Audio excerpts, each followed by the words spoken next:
Nocturno, un espacio donde les ofrecemos importante información, entrevistas y opinión, bajo la conducción de Leonidas Castro. Bienvenidos.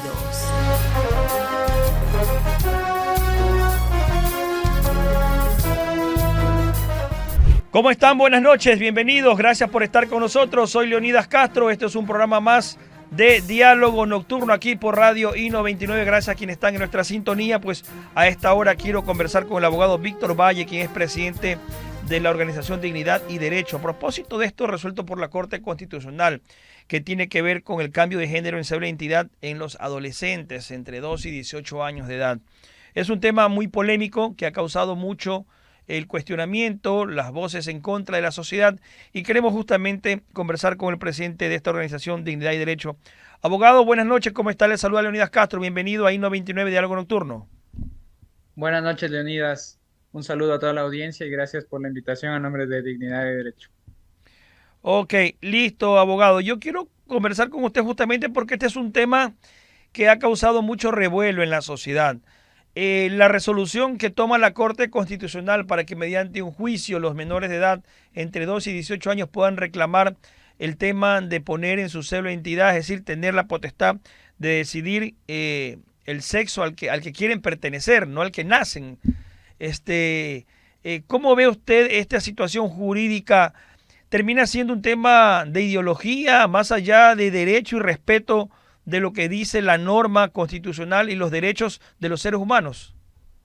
Sí, Leonidas, en efecto, bueno, desde Dignidad y Derecho, primero aclarar que somos una organización sin fin de lucro. Lo que buscamos es hacer un análisis técnico, jurídico de los derechos humanos y el Estado de Derecho en el Ecuador, enfocado sobre todo en la niñez, en la familia. Entonces, por esto es que nosotros analizamos los fallos de la Corte Constitucional en este tipo de aspectos, ¿no? Entonces, dicho eso, sí es grave en primer lugar desde lo jurídico porque los presupuestos, digamos, de la ideología de género, que son conocidos a nivel social, hay una campaña siempre de mucha comunicación y fuerza detrás de la ideología de género, que es este concepto de que el género es algo fluctuante en los menores de edad, no son fuente de derecho en Ecuador, ¿no? A la audiencia en esto quiero decir que las actuaciones del poder público, por ejemplo, siempre deben tener como base las leyes, lo que el ecuatoriano en la asamblea por medio de sus representantes, por ejemplo, adquiere para sus derechos y obligaciones, de la Constitución misma, por ejemplo,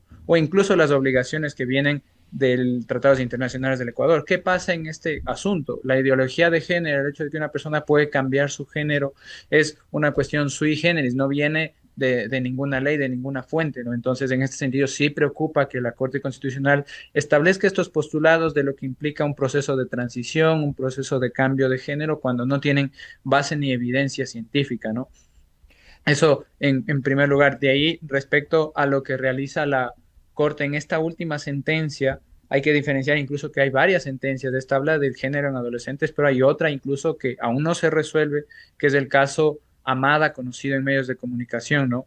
Que ya tiene que ver con el cambio de niños, no solamente en adolescentes. Entonces, ¿qué hace aquí? Es una interpretación la Corte del artículo que dispone que cualquier cambio por el tema de género es para mayores de edad. Eso está en el artículo 94 de la Ley de Datos Civiles y sigue vigente esa ley. Entonces, por eso preocupa Dignidad y Derecho, porque la sentencia lo que hace es decir que ese cambio, que solo se puede hacer por una vez además, por lo cual es muy riesgoso, es una decisión permanente, ahora lo pueden hacer los adolescentes, ¿no? Entonces ello tiene muchas implicaciones a nivel legal y social sobre todo.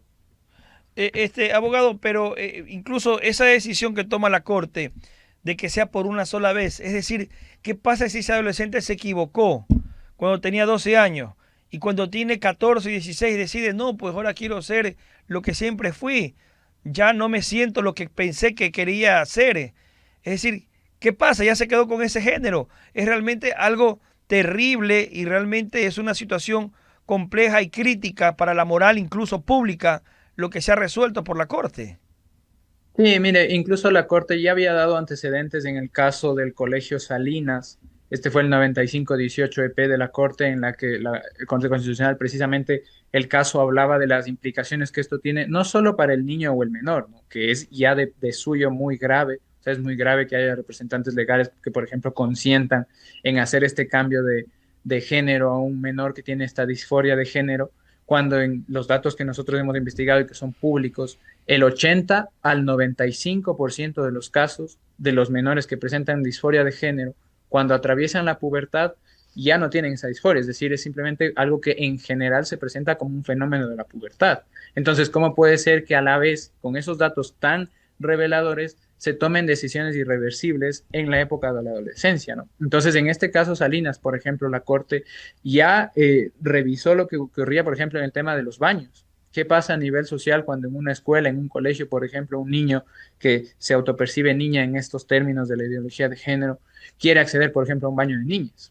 Porque esos son los problemas reales cuando de la mesa de estas ideologías pasan al tema de la realidad, ¿no? Ya implica, como usted ha dicho, un tema de orden público. Entonces, nuestro llamado aquí es siempre a que todo este tipo de decisiones deben tener base en la evidencia científica, y la evidencia científica más bien lo que llaman es a un enfoque prudencial del tema de la disforia de género, ¿no? Abogado Valle, y esto resuelto por la Corte Constitucional, ¿qué camino legal le queda a la sociedad? Porque hay que ser claros y frontales. Es una decisión de un grupo de 5 personas frente a lo que decide la mayoría de ecuatorianos que no están de acuerdo con esta decisión. ¿Qué camino jurídico le queda a la sociedad? Mire, también es la sentencia, como usted ha dicho, se aprueba por 5 jueces, hubo 4 jueces que votaron en contra, 2 de ellos incluso señalando que podría constituir la sentencia activismo judicial, es decir, que la Corte no tiene esa competencia para legislar cuestiones que por su palabra corresponden a la Asamblea Nacional. Entonces, aquí, por ejemplo, el camino primero también es de exigir desde la sociedad ecuatoriana a nuestros representantes en la Asamblea, ¿no? Porque, por ejemplo, aquí hay un artículo 94 de la Ley de Datos Civiles que sigue vigente y que la Asamblea es plenamente competente para desarrollarlo, para reformarlo y poner más candados a este tipo de transiciones sociales, ¿no? En este sentido, la configuración legislativa, o sea, todo el ejercicio de los derechos corresponde a la Asamblea Nacional, no a la Corte Constitucional en cuanto a las leyes. Entonces, como organización, nosotros lo que instamos es primero a la Asamblea a ejercer su papel de garantes, primero también de la Constitución y de la ley, del respeto a la ley. Ellos pueden modificar, regular las leyes y el ejercicio de los derechos. Y también a la sociedad civil a informarse, ¿no? A los representantes legales que, por ejemplo, pueden estar escuchando o tienen, por ejemplo, a un menor que atraviesa estos procesos de disforia de género. La evidencia científica de otros países es muy contundente y eso ya se puede acompañar por expertos, no desde el área legal. Es muy evidente del enfoque que se debe tener. Entonces, hacer la transición como una medida afirmativa de esa disforia de género en realidad es perjudicial para el menor, y esos son los datos más actualizados en la materia, tanto en Inglaterra como en Estados Unidos y en países donde esto ya se ha aplicado hace años, porque aquí no estamos hablando de una cosa nueva o que el Ecuador está innovando. Y precisamente eso es lo que nosotros genera ese clamor por comunicar, por informar este tipo de cuestiones. ¿Por qué? Porque ya tenemos experiencia de otros países en donde los menores o incluso que ahora ya son adultos demandan a sus propios padres, demandan a quienes consintieron en esas transiciones por los daños que esto genera. Entonces es muy importante que la sociedad se informe y que la Asamblea también ejerza sus deberes. Abogado, este tema termina siendo una agenda internacional la que está queriéndose imponer a nivel mundial, donde el tema de la ideología de género quiere tener un espacio donde la moral, donde la propia fe y creencia para quienes son religiosos, quienes son justamente creyentes de lo que el Dios ha creado, va un poco queriendo romper esa hegemonía, esa creencia incluso religiosa que va más allá de lo terrenal. Sí, mire, yo le diría, si bien estamos en una sociedad, en este sentido, el Ecuador en general es mayoritariamente católico, este debate no pasa por un tema religioso ni moral.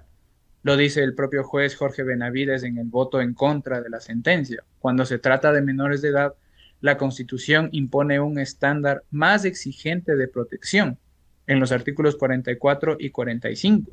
Por lo tanto, el principio del interés superior del niño implica que debe haber un entorno normativo capaz de acompañar el proceso de su desarrollo integral. ¿Cómo puede ser acompañar el proceso de un desarrollo cuando a un menor se le hacen tomar decisiones irreversibles? Incluso si está acompañado por sus padres, porque como digo, el hecho de que esté acompañado por sus padres en otros países, son los propios padres los que inducen a esa decisión del menor y después del menor atravesado la pubertad, repite ese tema a sus padres o a quienes consintieron en esa transición. Entonces, no pasa, si bien es una buena observación y debe haber una libertad de ideario, por ejemplo, en los colegios, no pasa por un argumento religioso, pasa por informarse de qué está pasando, de qué constituye la identidad. A la Corte pasa por informarse de qué son fuentes de derecho y de dónde deben salir las fuentes de derecho. Y como usted bien ha dicho, puede haber una ideología a nivel global, a nivel nacional sobre este tema del género, que no ha sido votada por los ecuatorianos y que tampoco la Corte tiene esa facultad para imponérsela, ¿no? Abogado, es un poco a veces pensar que los niños a los 12 años puedan tener un raciocinio sobre lo que realmente quieren y desean tener, qué quieren para ellos. Incluso cuando ya son mayores de edad, tienen el acompañamiento de los padres en el sentido de sus decisiones que toman, en sus estudios, en sus carreras universitarias, incluso en lo que desean trabajar, en lo que quieren ser cuando sean profesionales. ¿Cómo le vamos a dar la responsabilidad a un niño de 12 años hasta los 17, 18, que puede decir un tema tan grave y tan delicado que tiene que ver con la biología de su nacimiento? Sí, en ello por eso nos ratificamos nosotros de que esto requiere una representación efectivamente técnica, ¿no? Es un foro en la Asamblea Nacional donde, por ejemplo, se podría discutir de estos temas en cuanto a gremios de padres, en cuanto a especialistas de la salud, de la antropología, de la biología, etcétera, etcétera. Tiene que haber un foro plural. Por eso nuestro llamado es a que la Asamblea también ejerza sus competencias y hay un foro plural para resolver este tipo de temas. Ahora bien, respecto de los menores, como usted bien ha dicho, tiene que haber un cuidado de su interés superior, de su derecho a la identidad. Incluso si un padre consintiese, por ejemplo, de este tema, las consecuencias sociales y personales son gravísimas, incluso si son mayores de edad. Es decir, el tema de cambiarse el género tiene implicaciones para el resto de personas y terceros. Ahorita estamos hablando de niños y es verdad que es la parte grave. Como digo, hay un caso incluso que la Corte está por resolver en este tema ya en niños, ya no solo a partir de los 12 años. Pero las implicaciones sociales incluso de mayores de edad, por ejemplo, en las cárceles. ¿Qué sucede si uno tiene un varón con sexo femenino registrado en la cédula? ¿Cuál es la Claro. respuesta? ¿Qué pasa en las escuelas? ¿Qué pasa en los baños? ¿Qué pasa en los colegios? Entonces, se genera una inseguridad jurídica y social por llevar a cuenta estas ideologías que, como digo, nadie las ha votado. No son fuente de derecho, porque al final la ley está para que la podamos respetar, nos guste o no nos guste. Pero aquí la ley lo que establece, el artículo 94 de la Ley de Datos Civiles es que el cambio de sexo es para mayores de edad. Lo que la sentencia dice es puede ir el adolescente con compañía de sus representantes legales y un informe psicosocial. Pero como hemos dicho, de la experiencia internacional, más bien los padres de familia son los propios que a veces instigan a esta disforia de género. Entonces se trata más bien ya de un fondo, no solo del acompañamiento de los padres, sino de lo que implica a nivel social hacer que una persona, ahora en los niños más vulnerables, haga ese cambio, como usted mismo ha dicho, que hoy por hoy es irreversible y eso no lo vio la sentencia y lo critica la juez Claudia Salgado en su voto en contra. A- Es a- decir, esta decisión es irreversible según la ley y la Corte no se pronunció sobre eso. Abogado, hay algunos movimientos justamente que han surgido en los últimos tiempos porque se están metiendo con los derechos de la familia, de la sociedad. Y más allá de que se respeta, que hay libertad de pensamiento, libertad de culto en Ecuador, hay que respetar también de que y reconocer de que Ecuador es un país muy apegado a la religión, un país religioso, donde la creencia está por encima del ser humano, es decir, el Dios, como lo llamen, el Yahvé, Jehová, Dios, Jesús, como lo llamen los ciudadanos, es el que marca el camino de la gran mayoría de los ecuatorianos. Y dentro de ese pensamiento y dentro de esa creencia, no cabe lo que se está legislando hoy en día en el mundo con temas como el resuelto por la Corte Constitucional. Abogado, ¿cree usted que la Iglesia católica, la Iglesia de diferentes corrientes pueden tener un rol protagónico en estos momentos cuando se está tratando de llevar las leyes, la Constitución a un nivel nunca antes imaginado y pensado? Mire, respecto a ese tema, como digo, A mí me parece que, respetuoso de las religiones, el tema de la ideología de género no pasa por refutarlo por medio de una moral. O sea, la evidencia científica es suficiente para darse cuenta del riesgo que implica cambiar el género a un niño o un adolescente, ¿no? O sea, uno no necesita ir a una autoridad moral, digamos, o religiosa para darse cuenta que eso es una imprudencia a todas luces y a todas luces ilegal. Lo mismo con los ataques a la familia, por ejemplo, por el principio de interés superior del niño. Es decir, el respaldo en los datos y en la evidencia y en la experiencia comparada llevan a comprender qué es lo que está pasando. Mire, le pongo un ejemplo, en Inglaterra. O sea, en Inglaterra el Ministerio de Salud Pública hizo un informe independiente de los daños que se hizo a los menores, las clínicas, por los cambios hormonales en tratamientos de género o en los cambios sociales, como lo que dice la Corte aquí, es decir, solamente en la cédula, generan un daño a los niños. Entonces, con eso, el legislador, la Corte, etcétera, están llamados a decir, si hay esta experiencia, ¿por qué nosotros en Ecuador estamos improvisando, no? Y respecto al papel de las instituciones o, por ejemplo, de la Iglesia, también hay en el Ecuador el derecho a la libertad religiosa. Yo sé que la Conferencia Episcopal, ha emitido comunicados sobre el derecho a la resistencia. Por ejemplo, hay colegios católicos, etcétera, donde ellos tienen toda la libertad de tener un ideario fuerte, ¿no? Y los padres, sobre todo, tienen el derecho de educar a sus hijos conforme a sus principios y creencias. Entonces, si bien aquí la Corte hace una puntualización que ya está en firme, también existen derechos de los padres y las instituciones privadas y también de las instituciones religiosas. Abogado, finalmente, en la parte jurídica, hay posibilidades de que a futuro, cuando haya un cambio en la Corte Constitucional, puedan reverse temas como este que realmente han tenido el rechazo de gran parte de la sociedad. Sí, mire, el llamado más pronto, voy después a lo del mediano o largo plazo, pero el llamado más pronto sí es a la Asamblea a que ponga esos candados que preocupan a la sociedad, ¿no? Es decir, por ejemplo, las transiciones quirúrgicas, biológicas, etcétera, las implicaciones en cárceles, en baños, etcétera. Es decir, blindar desde lo que la Asamblea tiene que hacer por su deber, ¿no? Es decir, las prohibiciones, las regulaciones adecuadas, incluso las entidades del Ejecutivo. Y en cuanto a la Corte, pues se sabe que han habido sentencias que simplemente se apartan de precedentes anteriores, ¿no? Entonces, con una motivación fundamentada, es esperable que pues, la Corte se aparte de las decisiones que tienen una motivación insuficiente. Y de hecho la Corte lo ha hecho en varias sentencias, no solamente sobre temas específicos, sino en general que los jueces dicen la Corte se aparta de este precedente que tenía emitido. Entonces sí se puede hacer. Muy bien, gracias al abogado Víctor Valle, quien es justamente presidente de esta organización, justamente de este colectivo, que también estamos velando, ¿no? Porque haya justamente ese respeto a las decisiones, ¿no? Que tienen que ver incluso con la ciencia. Abogado Víctor Valle, presidente de la organización Dignidad y Derecho. Gracias por haber estado con nosotros. Esperemos que este tema, pues bueno, tenga la conciencia y el peso necesario para que también haya una revisión y una observación de lo actuado por la Corte Constitucional. Muchísimas gracias y que tenga usted una buena noche, abogado Víctor Valle.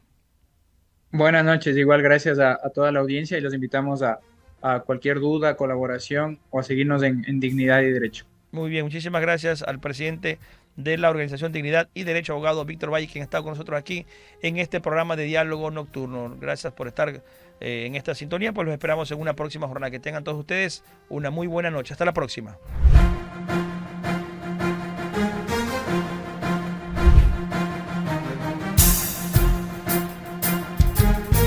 Y 99 presentó Diálogo Nocturno. Hasta la próxima.